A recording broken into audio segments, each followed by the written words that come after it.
Nous sommes le 20 septembre 2016. Merci de nous rejoindre pour ce nouveau numéro du 7-8, les invités. Et voici justement les invités du jour. Bruno Millienne, le président du MoDem des Yvelines. Il revient sur la possibilité d'une candidature de son parti aux législatives. Les troupes de François Bayrou ne se rallieront derrière le candidat de la droite uniquement que s'il s'agit d'Alain Juppé. Jean-Luc Courgaud, le maire adjoint en charge de la prévention et de la sécurité à Montigny-le-Bretonneux, se prononce sur l'annulation des animations et des manifestations en raison de la menace terroriste. Les points de vue divergent. Certains entendent faire acte de résistance. Nous parlons donc de politique pour débuter et le MoDem des Yvelines qui affiche son ambition pour 2017. À l'approche de l'élection présidentielle, la formation annonce vouloir se ranger derrière le candidat de la droite uniquement en cas de victoire à la primaire d'Alain Juppé. Si ce dernier devait être battu, il y aurait même donc des candidats aux couleurs du parti centriste aux législatives. Explication avec Bruno Millienne, c'est le président du MoDem dans le département. Il est également conseiller régional dans la majorité en Ile-de-France. Au moment où on en est de la primaire de la droite et de la campagne, vous voyez bien que le seul qui soit déclaré ouvertement pour un large rassemblement, ils appellent ça progressiste, mais pour ça un large rassemblement humaniste, porteur d'idées nouvelles, porteur de témoins vers une politique autrement, le seul qui l'ait fait, c'est Alain Juppé. Et ça correspond exactement à tout ce qu'on prône depuis 10 ans déjà. Donc c'est naturellement qu'on va vers lui. Les autres n'ont rien montré de tel. Donc effectivement, on va vers Alain Juppé. Et en plus, vous connaissez les liens d'amitié qui le lient à François Bayrou, d'amitié et de respect. Ces deux hommes, humainement, ont des vues très proches. Ce qui veut dire que si Juppé gagne la primaire, c'est sûr, le MoDem, en tout cas dans le... On le soutiendra, oui, bien sûr. On l'a dit. On n'a pas l'habitude de revenir sur notre parole, donc voilà. Des accords seront du coup passés avec le parti républicain ou alors vous retirez complètement vos candidats? Alors ça, après, on verra, on n'en est pas là, mais il est bien évident que si Alain Juppé prône un large rassemblement comme ça, il sera bien obligé de composer avec toutes les composantes de ce rassemblement. Et oui, il y aura forcément des accords. Si c'est aux législatives que vous pensez, bien évidemment, il faudra qu'il ait une majorité qui puisse lui permettre de gouverner. Donc il faudra que toutes les tendances représentées dans son rassemblement soient présentes à l'Assemblée nationale. Mais ça, c'est logique, hein, c'est le jeu démocratique qui veut ça. Hein. Déjà, on va essayer de remettre l'essence même du mandat de député au centre du débat. C'est-à-dire que pour nous, un député, c'est quelqu'un qui est au niveau de son territoire, tout le temps sur son territoire, qui étudie ce qui se passe sur son territoire, qui essaye de tester avec les élus, avec la population, des solutions. Et quand ces solutions sont réplicables au niveau national, il essaye de les implémenter dans un amendement de loi ou dans une loi de manière à faire en sorte que tout aille mieux. Je pense que... Alors vous allez me dire, c'est un peu aussi le travail des sénateurs, mais bon, très bien. Mais je pense que certains députés ont un peu oublié ça. Ils sont trop éloignés du terrain, trop éloignés de leurs électeurs, trop éloignés du quotidien, de la réalité. Il faut qu'on revienne à la réalité. Alors, sur les Yvelines, mais comme dans les autres départements, il y a plein de thèmes qu'il va falloir défendre. Il va falloir défendre toute la partie ruralité qui a été abandonnée pendant des années. On va s'y atteler et le passage que je fais aujourd'hui à la région tombe bien puisque je suis à la commission agriculture et ruralité. On vient bientôt sortir un pacte rural, on travaille dessus. Donc toutes ces expériences acquises vont bien sûr servir à l'ensemble des élus MoDem des Yvelines, puisque je fais des retours d'expérience et je fais partager mon expérience à la région, comme le font d'ailleurs les élus dans d'autres collectivités. La ruralité, ça sera un thème très très important, parce que malgré tout ce que tout le monde dit, on est loin du compte en ce qui concerne la ruralité, aider les communes rurales, parce qu'on va vers de plus en plus de désertification, vous le savez très bien, que ce soit au niveau des services publics, au niveau des médecins, au niveau des entreprises, au niveau de l'activité économique, tout ça, ça disparaît. Il faut vraiment qu'on aide ces territoires.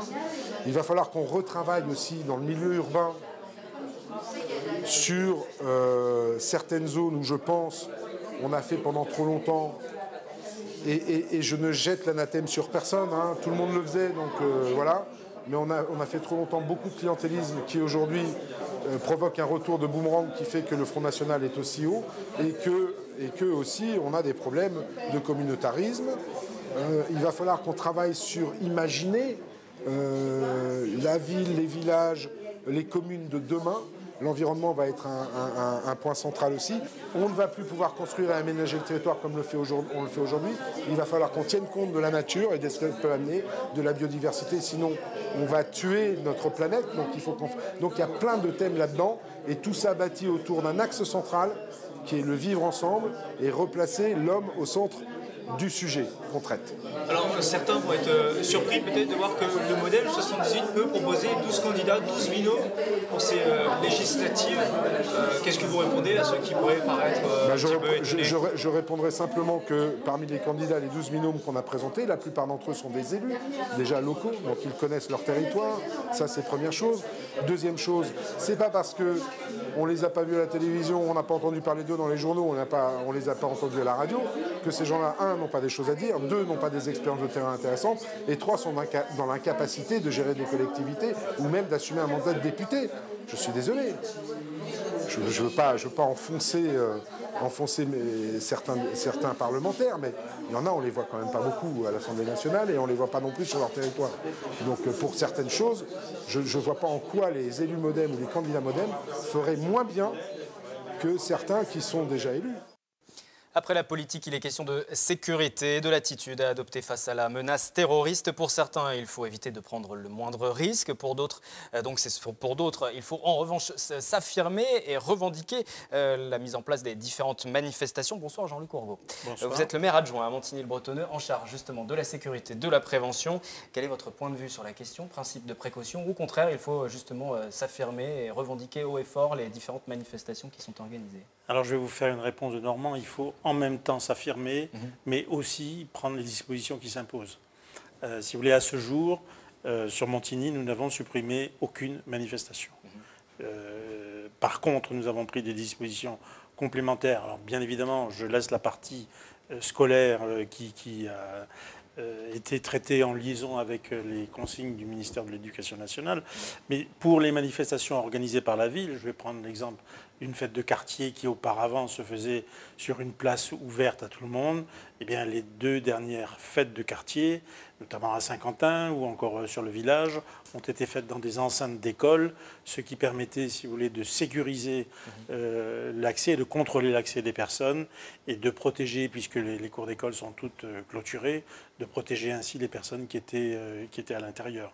Avant de poursuivre cet entretien, de nous expliquer un petit peu plus au cas par cas comment vous gérez ces différentes manifestations, je vous propose d'écouter un petit micro-trottoir. Vous allez demander justement s'il fallait ou non, par principe de précaution, annuler les différentes manifestations. En fait, je pense que le fait d'annuler des événements, ça peut, par rapport au terrorisme, c'est leur donner raison. Ouais, la sécurité passe avant tout, je crois. Il faut annuler des événements, voir si ça pourrait bien porter atteinte à un citoyen, il faudra tout annuler. C'est très bien d'annuler les événements parce qu'il y a des priorités. On a besoin de la sécurité parce qu'on n'est pas rassuré.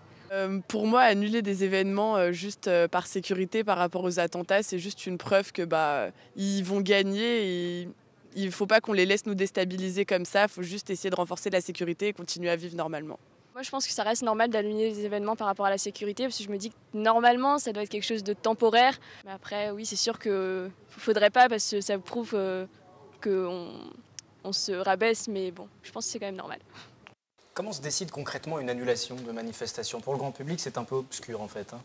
Alors, si vous voulez, nous avons depuis les tragiques événements, donc on a une commission de sécurité en interne à la mairie, et selon l'importance de la manifestation, selon le nombre de personnes qu'on accueille, si c'est une fête de quartier, je vais dire 300, 400, 500 personnes, c'est une chose.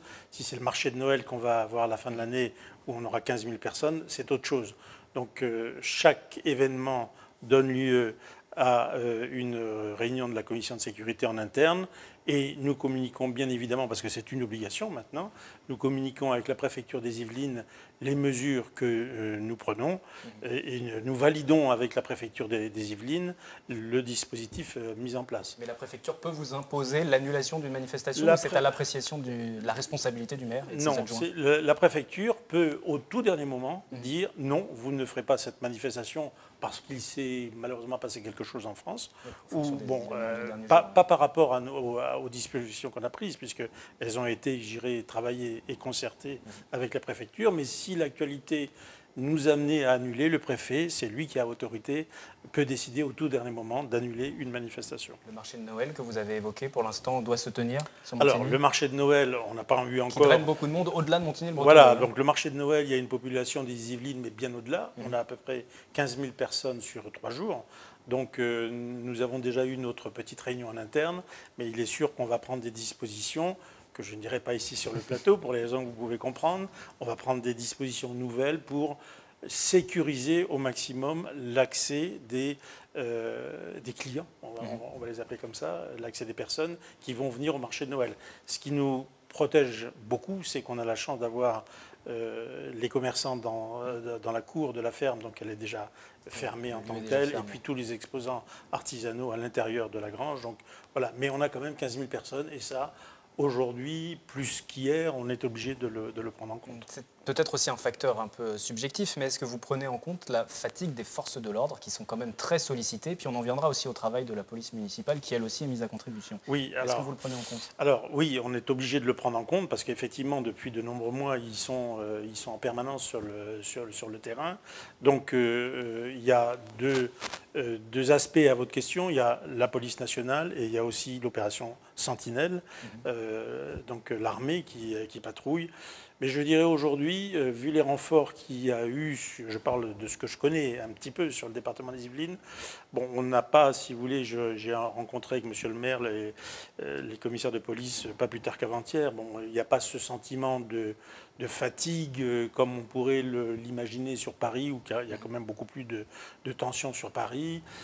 Mais c'est une donnée qu'il nous faut prendre en compte, ça c'est sûr. La police municipale qui a de nouveaux moyens cette année, puisque vous avez équipé les forces de l'ordre municipales de taser notamment, puis il y a un renforcement du dispositif de vidéosurveillance, vidéoprotection. Tout à fait. Alors là, si vous voulez, c'est sûr que notre police municipale est soumise aujourd'hui à beaucoup de demandes. Bon, donc nous avons, il y a un peu plus d'un an maintenant, renforcé par une brigade canine avec deux maîtres chiens.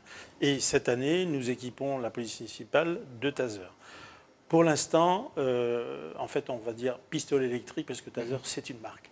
Pour l'instant, nous ne voulons pas équiper nos policiers avec des armes, pistolets. Il y a des débats dans chaque mairie, effectivement. Il y a des débats dans chaque mairie. Après, chaque maire prend la décision selon les risques qu'il estime. Nous sommes au pistolet électrique, qui est plus pour nous, certes une arme, mais surtout un moyen d'intimidation par rapport à certains individus qui voudraient commettre soit des actes, soit agresser la police municipale ou agresser d'autres personnes.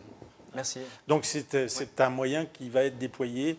On vient de les doter, mais il faut les former et ça va être bientôt déployé sur la ville. J'allais vous remercier parce qu'on arrive au terme de ce 7-8, les invités, mais juste une dernière précision sur la vidéoprotection. Là aussi, un renforcement?